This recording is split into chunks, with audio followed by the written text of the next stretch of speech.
皆さんこんにちは。本日はこちらのクロスバイク富士のパレットをリストアしていく動画です。この自転車は親戚のもので、引っ越しの際に孤立してしまって2、3年雨ざらしになっていたものです。乗れるようなら乗りたいとのことなので、素人ながら乗れるようにリストアしていきたいと思います。現状は至る所に錆が浮いていて、こちらのサドルも劣化し終わっています。ダウンチューブにはおそらく不要な駐輪場のステッカーが2枚あったので剥がし中です。1枚は綺麗に剥がれたのですが、もう1枚は苦戦中。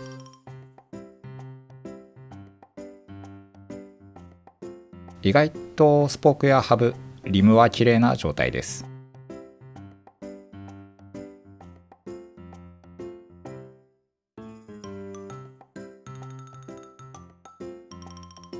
グリップはベタついていて、シフターのインジケーターは今何速なのかわからないですね。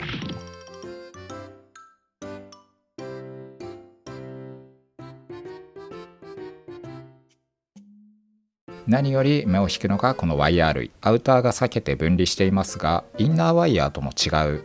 なんでしょうねこれ。アウターの内側の素材でしょうか。牛すじ肉の動脈みたいなのが露出しています。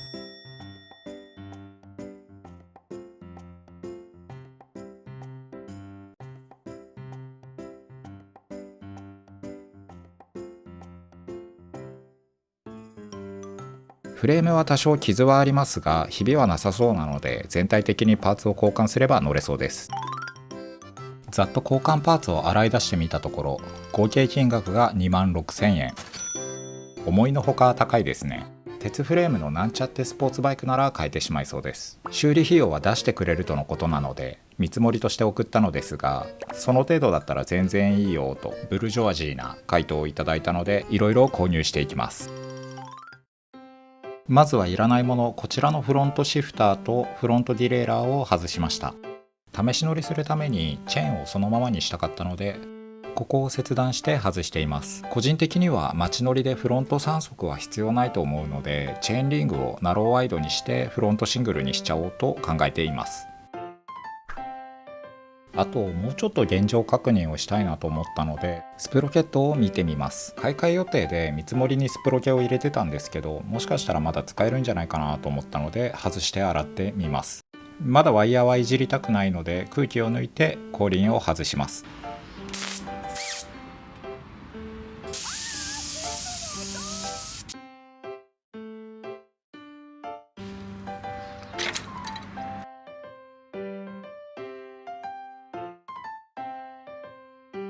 クイックリリースの櫛を外していきます。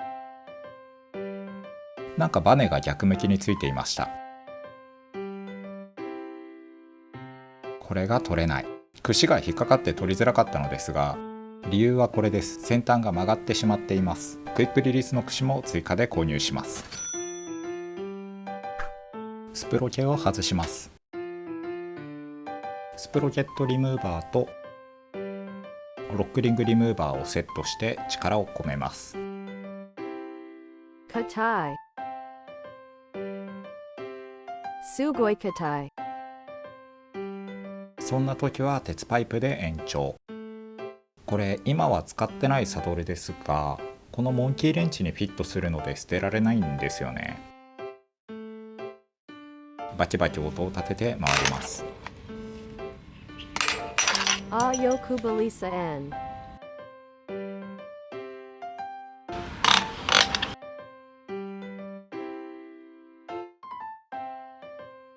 ロックリングが外れました。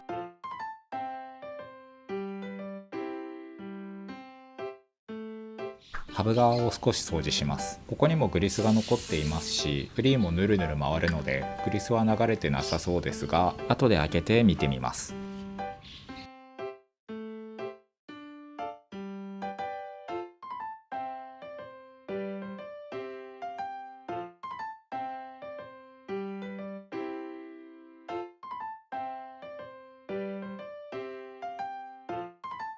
これすごい音の小さいフリーボディですよね。鳥の方がうるさいくらいです。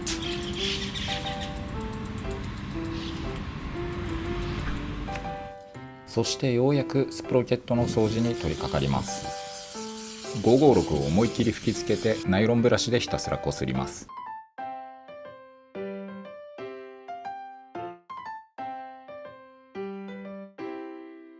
お汁がすごいですね。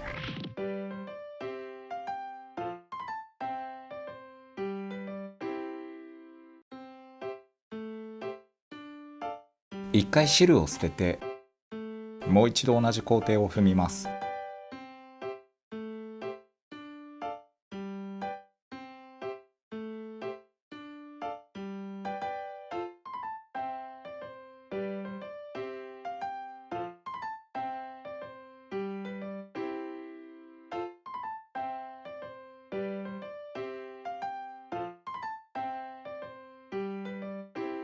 それでもこの汚れ具合です。この裏のネジがトルクスなら良かったのですが、はめ殺しなので隙間の汚れをかき出して布で拭き取ります。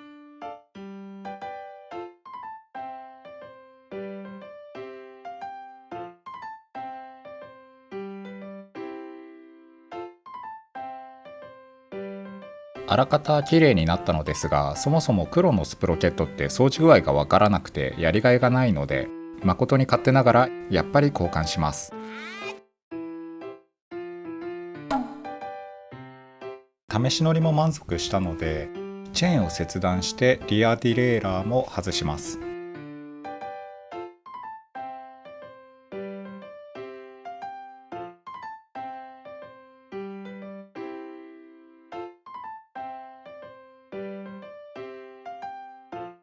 チェーンは交換するとして、こちらのディレイラーは洗って様子を見てみます。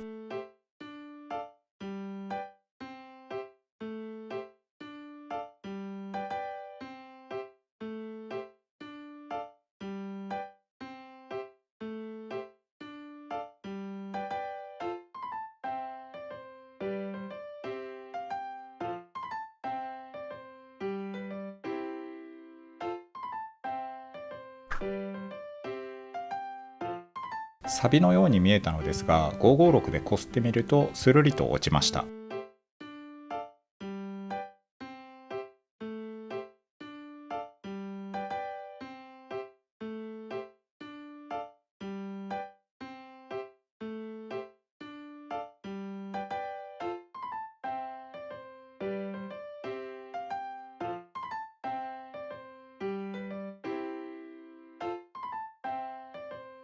Altuskin Konnichiwa.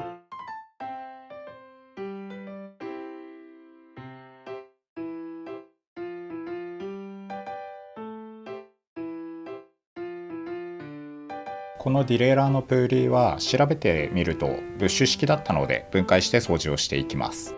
Kitani.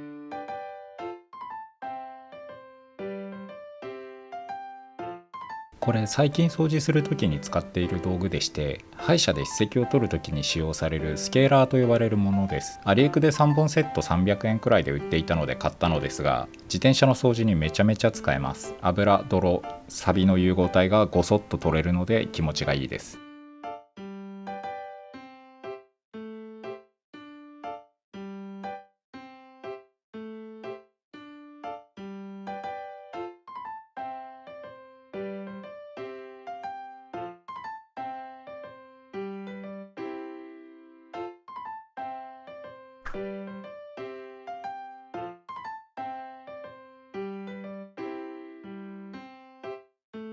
テンションプーリーの掃除が終わったので、組み立てて動作確認。いい感じですね。ミニ四駆の台形プラローラーの回転を思い出します。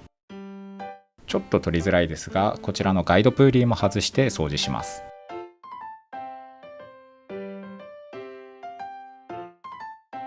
Kitani.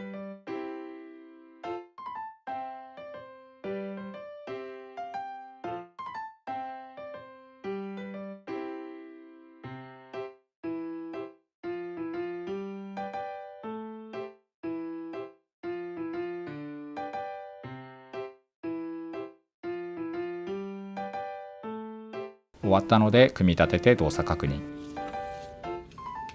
いい感じですね。ちなみにブッシュ式プーリーの場合、調べてもグリスアップの用費が不明なんですよね。グリスを入れても雨が降ったら一発で流れてしまいそうではありますし、まあ一応納車前に入れようかなと備忘録的にメモしておきます。で、掃除が終わったディレイラーがこちら。十分使用できる綺麗さになったのではないでしょうか。あとは正常に動作すればいいんですけどね。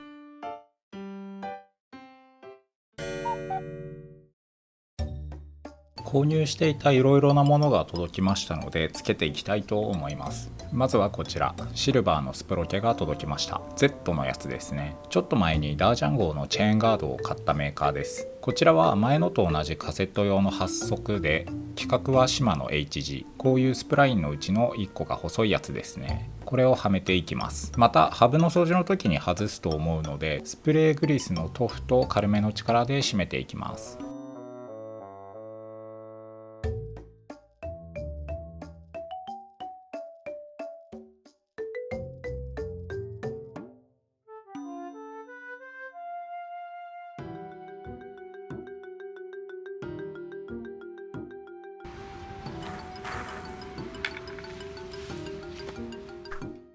そしてクイックリリースの櫛も届きました。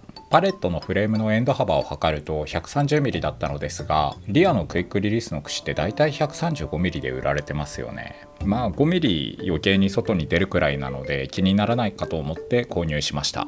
結果的には以前のものと同じ長さっぽいです。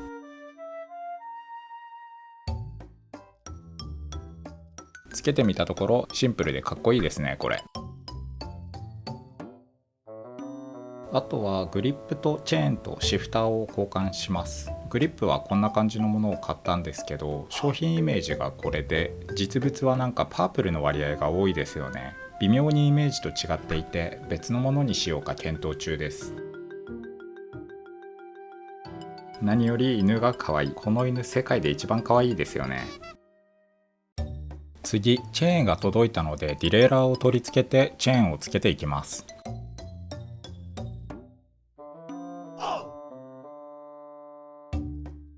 購入したチェーンは112リンクスで以前のものと同じコマ数なのでカットせずにつけていきます。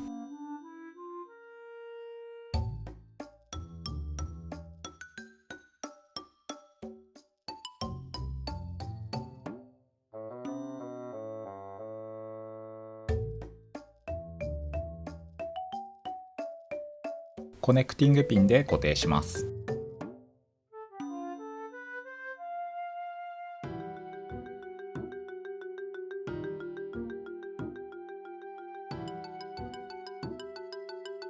次、シフターをやっつけていきます。古いやつがこんな感じ。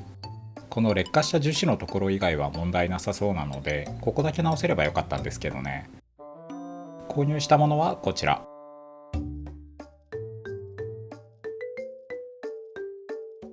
安物ですがちゃんと動きそうです。そしてアウターワイヤーも購入したものが届きました。試し乗りの際に僕の自転車からお下がりのものを長さを合わせてつけていたので、これに合わせる形で新品のアウターを準備します。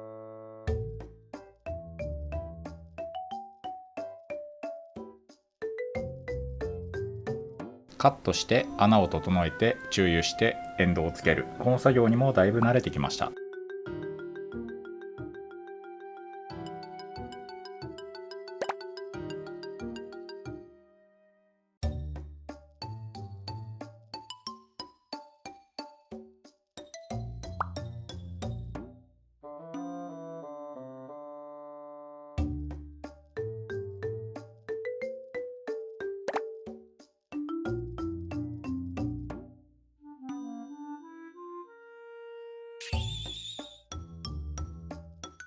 アウターの準備が終わったのでルーティングしていきます。フロントのガイドを通してボトムのガイドを通します。リアのアウターとディレイラーに接続します。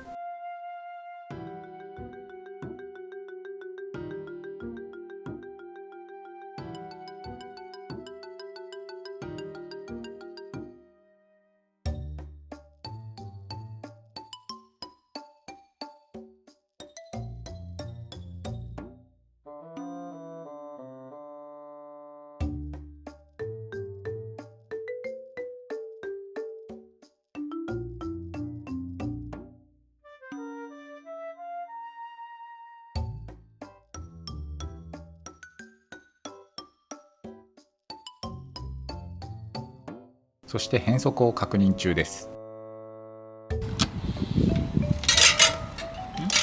ディレイラーがスポークに当たるので調整します。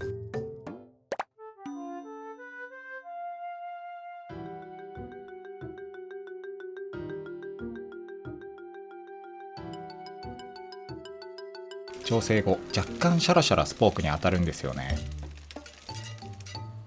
で、よく見るとここディレイラーハンガーに隙間ありますよね。曲がってる可能性があるのでディレイラーハンガーを外します。